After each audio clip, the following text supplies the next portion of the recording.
Movie stars और super hero से पहले उज्जैन के अपने एक लेजेंड थे, सम्राट विक्रमादित्य। वो सिर्फ एक राजा नहीं थे, वो जनता के आदमी थे। अपने लोगों का हाल जानने के लिए भेष बदलकर सड़कों पर घूमते थे। उनका न्याय और बुद्धिमत्ता इतनी फेमस थी कि लोग इसे देखने के लिए दूर दूर से आते थे। सोचो, एक ऐसे राजा के बारे में जो सबके लिए प्रॉब्लम सॉल्व करता था, चाहे अमीर हो या गरीब, फेयरनेस और दिल से। उनका युग इतना आइकॉनिक था कि उनके नाम पर एक पूरा कैलेंडर बना, विक्रम संवत। पर विक्रमादित्य सिर्फ बुद्धिमान नहीं थे, वो एडवेंचरस भी थे। राक्षसों से लड़ते थे और वेताल जैसे सेलेस्टियल बीइंग्स के साथ पहेलियां सुलझाते थे। उन्होंने लीडरशिप के लिए गोल्ड स्टैंडर्ड सेट किया, बहादुर, स्मार्ट और विनम्र। आज भी उनकी विरासत हमें बेहतर बनने के लिए इंस्पायर करती है। और ट्रस्ट मी, उनकी कहानी अभी शुरू हुई है, जिसके सेंटर में एक जादुई सिंहासन है। तो अपनी चाय पकड़ो, क्योंकि चीजें अब लेजेंडरी होने वाली हैं। विक्रमादित्य का सिंहासन सिर्फ एक सीट नहीं था, यह सिंहासन 32 था, जो भगवान इंद्र ने गिफ्ट किया था। यह सिंहासन 32 एंजेलिक मूर्तियों द्वारा गार्डेड कहा जाता था कि यह सुप्रीम विजडम और परफेक्ट जस्टिस देता है। विक्रमादित्य के बाद सिंहासन गायब हो गया, किसी योग्य व्यक्ति का इंतजार करता रहा। सदियों बाद राजा भोज को यह मिला और उन्होंने सोचा कि वह इसकी शक्ति पर दावा कर सकते हैं। लेकिन जैसे ही उन्होंने बैठने की कोशिश की, एक मूर्ति जीवित हो गई और उन्हें रोक दिया। रुको, यहां केवल विक्रमादित्य जैसा महान व्यक्ति ही बैठ सकता है। हमारी कहानियां सुनकर अपनी काबिलियत साबित करो। हर मूर्ति के पास विक्रमादित्य की महानता की एक कहानी थी। भोज के लिए एक टेस्ट।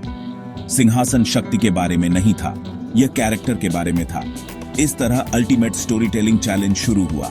राजा भोज यह सीखने वाले थे कि सच्ची महानता विरासत में नहीं मिलती, इसे कमाना पड़ता है। और इस तरह कहानियां शुरू हुईं। 32 दिनों तक हर एंजेलिक मूर्ति ने राजा भोज को विक्रमादित्य के गुणों के बारे में एक कहानी सुनाई। एक कहानी उनकी उदारता की थी। एक गरीब ब्राह्मण की मदद करने के लिए अपनी जान जोखिम में डालना, सिर्फ सोना बांटना नहीं। एक और ने उनकी बहादुरी दिखाई, एक शहर को बचाने के लिए अकेले एक राक्षस का सामना करना, महिमा के लिए नहीं बल्कि न्याय के लिए। हर कहानी के बाद भोज से पूछा गया, क्या आप में यह क्वालिटी है? ये बेड टाइम टेल्स नहीं थे, ये साहस, करुणा और विनम्रता के लेसन थे। हर कहानी के साथ भोज को एहसास हुआ कि महानता सिंहासन पर बैठने के बारे में नहीं थी, बल्कि उसके आदर्शों पर खरा उतरने के बारे में थी। देवदूत गेटकीपर्स नहीं थे, वे शिक्षक थे जो भोज की आत्मा को आईना दिखा रहे थे। असली परीक्षा शक्ति के बारे में नहीं थी, बल्कि योग्य बनने के बारे में थी। हर कहानी ने भोज को विनम्र किया, जिससे उन्हें अपने कैरेक्टर पर सोचने को मजबूर होना पड़ा। सिंहासन को एक राजा से बढ़कर कुछ चाहिए था, उसे एक सच्चा लीडर चाहिए था। विक्रमादित्य की लेजेंड 4 पिलर्स पर बनी थी: न्याय, बुद्धिमत्ता, साहस और विनम्रता। उन्हें न्याय प्रिय कहा जाता था, न्याय से प्यार करने वाला। कानून को बनाए रखने के लिए उन्होंने अपने बेटे को भी सजा दी। उनकी बुद्धिमत्ता बेजोड़ थी, वेताल की पहेलियां सुलझाते थे जो किसी और को अटका देती थीं। साहस, उन्होंने राक्षसों और खतरों का सीधे सामना किया, हमेशा अपने लोगों की भलाई के लिए। लेकिन उनकी विनम्रता ने उन्हें अलग बनाया। उन्होंने सुना, सीखा और कभी भी शक्ति को अपने सिर पर नहीं चढ़ने दिया। 32 देवदूत चाहते थे कि भोज समझें, सच्ची महानता इन सभी गुणों का मिश्रण है। यह टाइटल या सिंहासन के बारे में नहीं है, बल्कि दिल और बुद्धिमत्ता से दूसरों की सेवा करने के बारे में है। विक्रमादित्य की कहानी असली लीडरशिप के लिए एक ब्लूप्रिंट है।